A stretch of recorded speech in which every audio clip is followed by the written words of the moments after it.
ఎందులోనే OSC back side canteen back side sir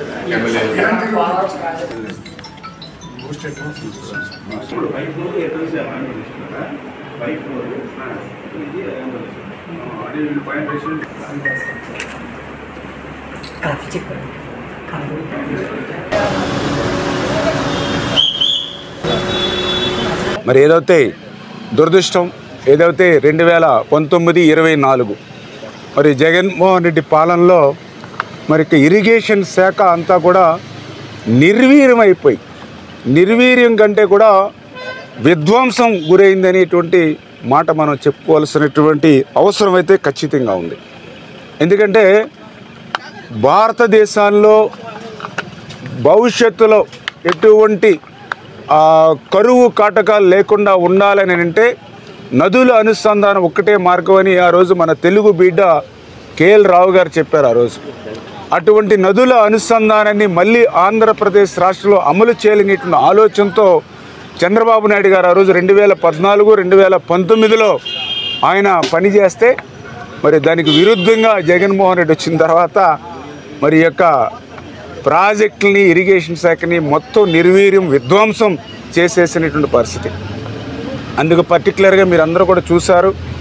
ఏదైతే 2014-2019 5 సంవత్సరాల్లో మాకు ఆ రోజు 7 లక్షల కోట్ల బడ్జెట్ ఆ రోజు ఉంటే అందులో మేము 80,000 కోట్ల బడ్జెట్ ఒక ఇరిగేషన్ శాఖకే మేము ఆ రోజు చంద్రబాబు నాయుడు గారి హయాంలో మేము పెట్టినటువంటి పరిస్థితి. మరి తర్వాత 2019-2024 మరి జగన్మోహన్ రెడ్డి గారు అధికారంలోకి వచ్చిన తర్వాత 5 సంవత్సరాల్లో 12 లక్షల కోట్ల బడ్జెట్ ఉంటే ఆయన ఇరిగేషన్కి పెట్టింది ఎంతంటే కేవలం 30,000 కోట్ల బడ్జెట్ మాత్రమే. అంటే మేము బడ్జెట్ డబుల్ అయినప్పటికి కూడా మరి ఇరిగేషన్ శాఖ కేటాయింపుల్లో మాత్రం మాకంటే సగానికంటే తక్కువ.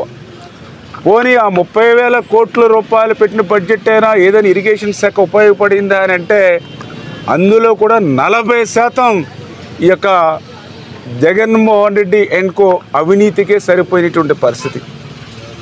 వివరాలన్నీ రేపు మళ్ళీ మీతో మాట్లాడతాం. ఒక్కొక్కటి శ్వేతపత్రం కూడా వైట్ పేపర్ కూడా రిలీజ్ చేస్తారు చంద్రబాబు నాయుడు గారు. అదేవిధంగా ఏదైతే పదే చెప్తూ ఉంటాడు నేను రాయలసీమ బిడ్డని అని చెప్పి, నేను రాయలసీమ బిడ్డ అని చెప్పి మరి రాయలసీమకు కూడా ఆయన చేసినట్టు పరిస్థితి ఏంటని చూస్తే మేము 5 సంవత్సరాల్లో 12,000 కోట్ల రూపాయలు ఇరిగేషన్కి రాయలసీమలో కేటాయిస్తే ఈయన రాయలసీమ బిడ్డ అని చెప్పి ఈయన 5 సంవత్సరాల్లో కేవలం 2,500 కోట్ల రూపాయలు మాత్రమే రాయలసీమ పెట్టిన పరిస్థితి. అందులో కూడా మళ్ళీ 40% మళ్ళీ వీళ్ళ అవినీతికే పాల్పడినటువంటి పరిస్థితి. ఇంకా పోలవరం గురించి అయితే మీకు చెప్పనవసరంలా. ఎందుకంటే పోలవరం అంటే ఆంధ్రప్రదేశ్ రాష్ట్రాన్ని భవిష్యత్తులో కరువు రహిత రాష్ట్రంగా మార్చేటువంటి ప్రాజెక్టు. ఆంధ్రప్రదేశ్ రాష్ట్రానికి ఒక వరం పోలవరం, ఒక జీవనాడి పోలవరం. అటువంటి పోలవరాన్ని ఆ రోజు చంద్రబాబు నాయుడు గారు 2014లో అధికారంలోకి వచ్చిన తర్వాత 2019కి 5 సంవత్సరాలు ప్రతి సోమవారం పోలవరంగా మార్చుకొని 72% ఆ రోజు చంద్రబాబు నాయుడు గారు పోలవరాన్ని పూర్తి చేస్తే ఈ జగన్మోహన్ రెడ్డి అధికారంలోకి వచ్చిన ఈ 5 సంవత్సరాల్లో అతను చేసింది 2%, నష్టం చేసింది 100%. మొత్తం పోలవరం ప్రాజెక్టుని విధ్వంసం చేసేసినటువంటి పరిస్థితి జగన్మోహన్ రెడ్డి పాలన 5 సంవత్సరాల్లో మనందరం చూసాం. అదేదో తెలుగుదేశం పార్టీగా నేను చెప్పట్లా, పోలవరం ప్రాజెక్టుని విధ్వంసం చేశారని నేను చెప్పట్లా. సాక్షాత్తు ఎవరైతే నీతి ఆయోగ్ ఇచ్చినటువంటి కమిటీ ఎవరైతే ఐఐటి హైదరాబాద్ ఎవరైతే ఉన్నారో ఆ ఐఐటి హైదరాబాద్ వాళ్ళు చెప్పారు, ఏదైతే 2019లో ప్రభుత్వం మారిన తర్వాత అక్కడ పనిచేసేటువంటి ఏజెన్సీలన్నీ రద్దు చేసేసి ప్రత్యామ్నాయ ఏర్పాట్లు చేయకుండా పోవడం వల్లే డయాఫ్రామ్ వాళ్ళు దెబ్బతింది. 2020లో వచ్చినటువంటి ఆగస్టులో వచ్చిన వరదలకి డయాఫ్రామ్ వాళ్ళు దెబ్బతింది. అదే 2019లో ఈ ప్రభుత్వం పనిచేస్తున్నటువంటి ఏజెన్సీని కంటిన్యూ చేస్తుంటే ఏదైతే మే నెల జూన్ నెల అంటే 2 నెలల్లో పూర్తి అవ్వాల్సినటువంటి ఎగువ కాపర్ డ్యామ్ పూర్తి చేస్తుంటే 2020 ఆగస్టు వరదలకి డయాఫ్రామ్లోకి నష్టం లేకుండా ఉండేది. అంచేత ఈ యొక్క జగన్మోహన్ రెడ్డి ప్రభుత్వం ఏదైతే ఏజెన్సీలు రద్దు చేసి ప్రత్యామ్నాయ ఏర్పాట్లు లేకుండా ఒక సీజన్లో పూర్తి అవ్వాల్సిన ప్రాజెక్ట్ని మళ్ళీ 2-3 సీజన్లకు ఏదైతే తీసుకెళ్ళిపోయిందో ఆ తప్పిదం వల్లే ఇవాళ డయాఫ్రామ్ వాళ్ళు దెబ్బతింది అని సాక్షాత్తు ఐఐటి హైదరాబాద్ నిపుణులు నీతి ఆయోగ్ కమిటీకి రిపోర్ట్ ఇవ్వడమే కాదు, ఇటువంటి తప్పిదాలు ఇటువంటి భారీ ప్రాజెక్టులో భవిష్యత్తులో చేయొద్దు అని కూడా చెప్పారని అంటే జగన్మోహన్ రెడ్డి ఈ యొక్క ఆంధ్రప్రదేశ్ రాష్ట్ర రైతాంగానికి ఎంత ద్రోహం చేశాడో ఆ పోలవరం విధ్వంసం ద్వారానే మనందరికీ కూడా తెలుస్తున్నటువంటి పరిస్థితి. అదేవిధంగా అటు ఉత్తరాంధ్ర చూస్తే ఉత్తరాంధ్ర సుజల స్రవంతి అని చెప్పి 5 సంవత్సరాల జగన్మోహన్ రెడ్డి పాలనలో అక్కడ కూడా ₹1 ఖర్చు పెట్టినటువంటి పరిస్థితి. అందులో కూడా ప్రత్యేకించి మా డెల్టాలో కూడా క్రాప్ హాలిడేలు తీసుకునేటువంటి పరిస్థితి మా డెల్టా ప్రాంతంలో తీసుకొచ్చాడని అంటే అటు రాయలసీమకి మొండి చేయి చూపించాడు, అటు ఉత్తరాంధ్రకి మొండి చేయి చూపించాడు, ఇటు పోలవరంని విధ్వంసం చేశాడు.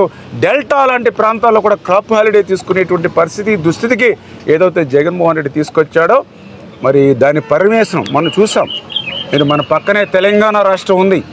తెలంగాణ రాష్ట్రంలో దగ్గర 1,20,00,000 మెట్రిక్ టన్నుల ధాన్యాన్ని వాళ్ళు కొనుగోలు చేస్తే ఆంధ్రప్రదేశ్ ఒకప్పుడు ఒక ధాన్యాగారం, అటువంటి ధాన్యాగారం అయినటువంటి అన్నపూర్ణ లాంటి ఆంధ్రప్రదేశ్ రాష్ట్రం తెలంగాణ ప్రొక్యూర్మెంట్ చేసినటువంటి ధాన్యంలో సగం కూడా ఆంధ్రప్రదేశ్ రాష్ట్రం చేయలేకపోయింది అని అంటే అదే మీకు పెద్ద ఉదాహరణ. ఏదైతే ఈ యొక్క జగన్మోహన్ రెడ్డి ఏ రకంగా అయితే ఇరిగేషన్ని నాశనం చేశాడో అదే ఒక పెద్ద ఎగ్జాంపుల్. అందుకే ఏదైతే మేము తొందరలోనే ఇరిగేషన్ శాఖ బాధ్యతలు కూడా తీసుకొని ఛార్జ్ తీసుకున్న తర్వాత ఏదైతే చంద్రబాబు నాయుడు గారి యొక్క సూచనలు సలహాలతోటి, ఎందుకంటే ఆయనకు ఒక ఈ యొక్క అనుసంధానం చేయాలి, ఏదైతే ఈ యొక్క గోదావరి కృష్ణ కావేరి నదులన్నింటినీ కూడా అనుసంధానం చేయాలి, ఒక గార్లెండ్ ఆఫ్ రివర్గా మనం మార్చాలి, ఈ ఆంధ్రప్రదేశ్ రాష్ట్రాన్ని ఒక కరువు రహిత రాష్ట్రంగా మార్చాలనేటువంటి చంద్రబాబు నాయుడు గారి యొక్క ఆలోచనలు ఏవైతే ఉన్నాయో దానికి అనుగుణంగా రేపు భవిష్యత్తులో పనిచేస్తాం. మా ఫస్ట్ ప్రయారిటీ, మా ప్రభుత్వ ప్రయారిటీ ఈ ప్రధానంగా ఇరిగేషన్ మీద చేస్తాం, వ్యవసాయాన్ని రక్షించుకుంటాం అనే విషయాన్ని మీ ద్వారా అందరికీ కూడా తెలియజేసుకుంటాం.